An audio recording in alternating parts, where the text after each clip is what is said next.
As a species, humans have mastered energy to the level where it is, for all practical purposes, completely abundant. 200 years ago, no one could have imagined a world where energy was so accessible that most people would take it for granted. If you had asked the smartest person on Earth whether we could one day summon light with the flip of a switch, they would have said it was impossible, even if the brightest minds worked on it together for an eternity. But today, it's just that easy. Energy is everywhere, all around us, all of the time. Now, what if I told you that the same is about to happen with labor? We are standing at the gates of a future where the work needed to build the products we use, the services we rely on, and even the chores in our homes will be as effortlessly accessible as energy is today, enabling you to explore new frontiers and focus on what makes you truly human. Thank you.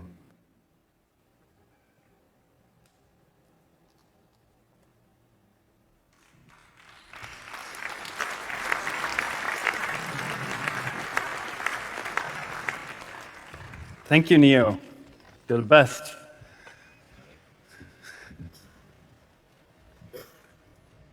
It's an amazing machine, right? Yeah. So, I spent the last decade of my life working on building humanoid robots like Neo. Robots that will hopefully soon be able to do almost anything that we could imagine. Now, whether this is helping you with the dishes, helping you do your laundry, or whether this is helping your aging grandma, there's never really been a time better for robots. We have an aging population in need of help, and we have a large labor shortage across most of the global economy. And there's much, much more. But even more importantly, to me, these robots, they promise something greater than just the ability to solve the problems of today. They can solve things that we cannot do today. They can give us back things like time.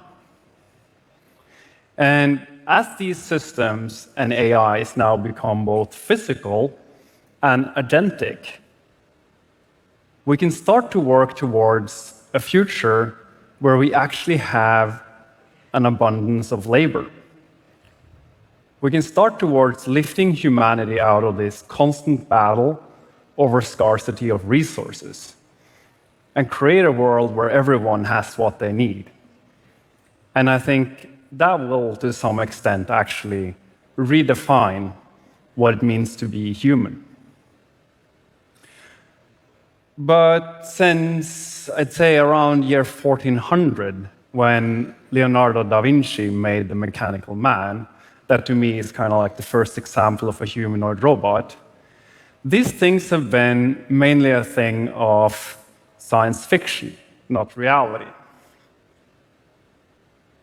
But this is changing. The robots, they're actually here. And when I say here, I don't necessarily mean in videos. They're actually here in our homes. At least if you work at 1X, where I work, where we now have them in quite a few homes throughout the company. And already later this year, I hope some of you guys will have it in your home and join us on this journey. So that means Neo is now part of my daily routine. So it does some of the chores around the house. Some of this is autonomous. Some of this is done through remote operation as it's learning. And I talk to it. I treat it kind of like a butler, like a companion. It's part of the family. And I think it's actually incredibly interesting to also see how this social dynamic develops. Because it is, of course, incredibly useful and fun to have it do stuff I don't want to do around my home. But it's also really fun to see the beginning of, like, what will this relationship be between man and machine as these AIs become physical. Now, like I said, the hardware, it's actually here. It took us about a decade of very hard work, but also many people that came before us a lot of time to do the foundational research for us to now finally be able to build a machine that can do almost anything that a human can do. But it begs the big question, of course, when will they be fully autonomous?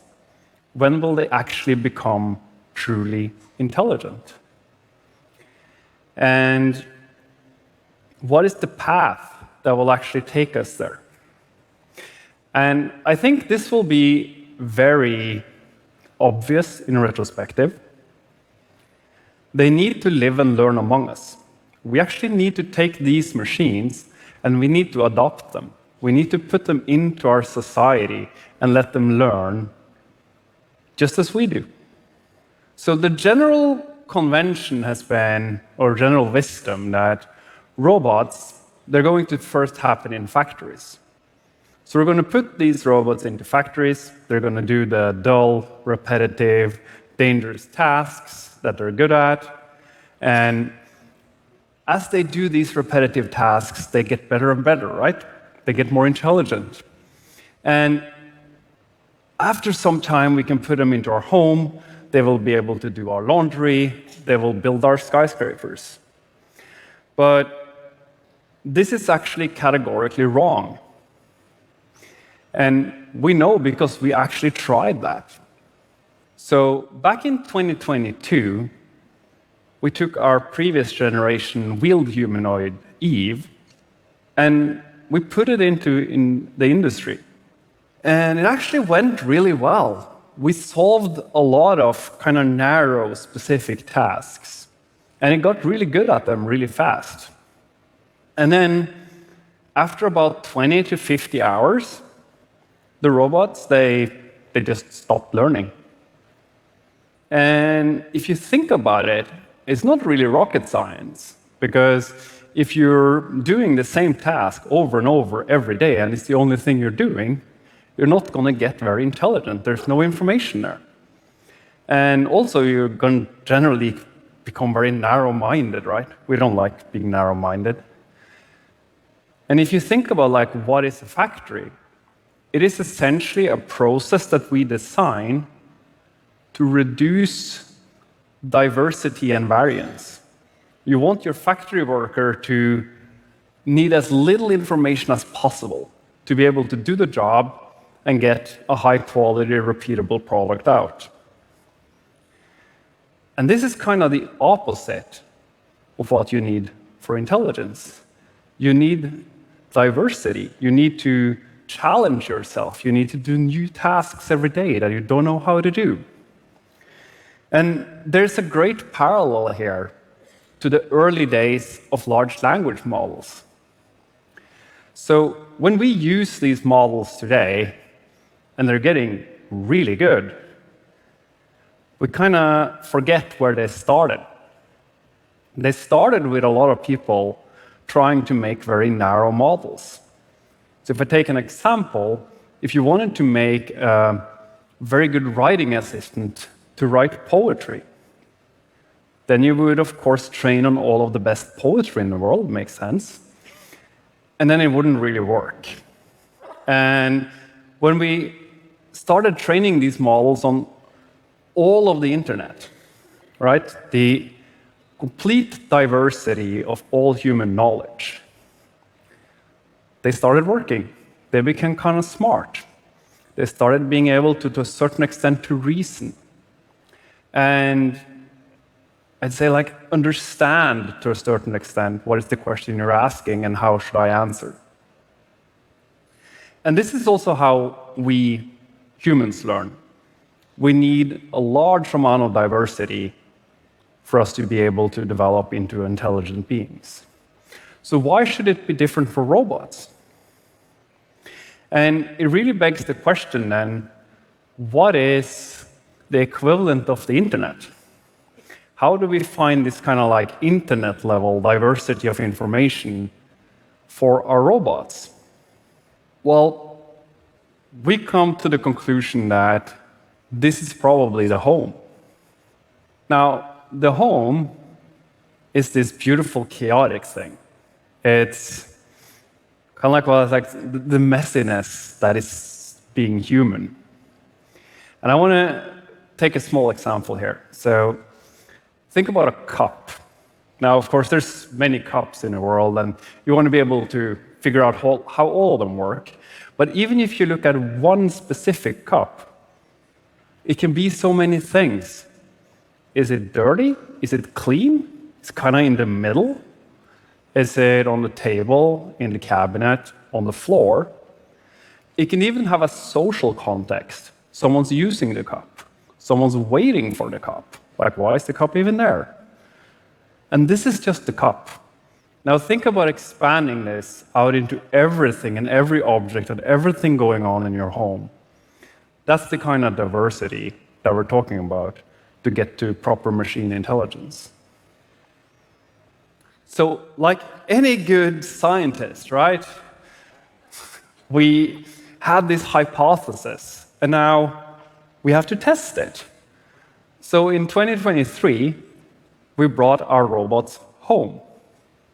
And I had Eve in my house for quite a while, and it was, of course, doing the standard things like emptying the dishwasher, but also bringing me a cup of tea when I was enjoying playing board games with my friends or serving cupcakes at my daughter's birthday party. And pretty quickly, it actually became quite clear that this hypothesis actually was the ground truth. The home is this incredible diverse source of data that lets us continue to progress intelligence. So we thought originally that it was going to be this. But actually, it was this. And let me show you guys now how this actually works in practice.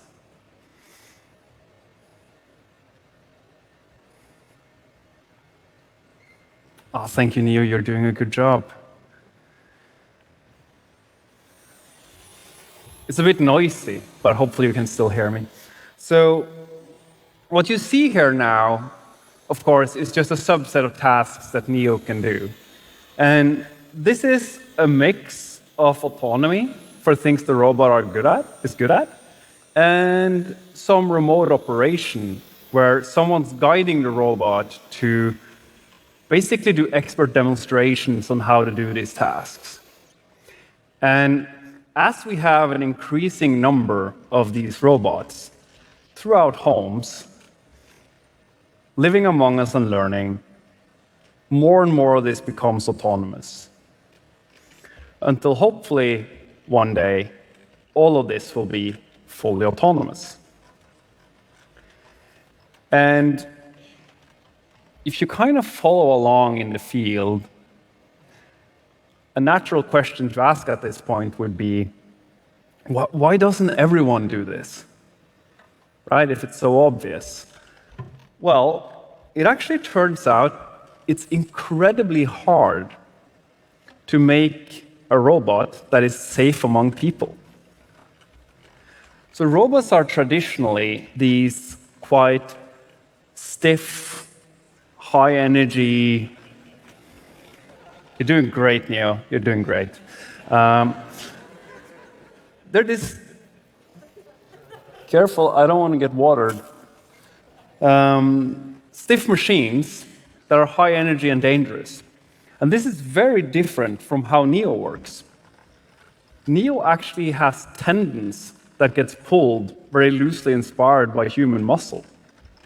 And this makes Neo into a robot that is quiet, soft, compliant, lightweight, safe, and really able to live among us and learn among us. Oh, let's see if you figure this out. It's a hard one. You can do it, Neo. I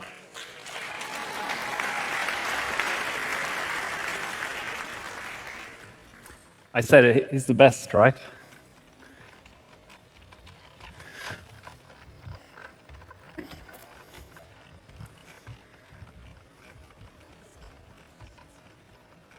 Okay. So this is still, of course, incredibly early. We're all the way in the beginning of this journey. But I do hope that in not so long, just like we take energy for granted around us, we will be able to take labor around us for granted. And we might soon not even remember the day where there wasn't always like a helping hand available for anything we wanted to do.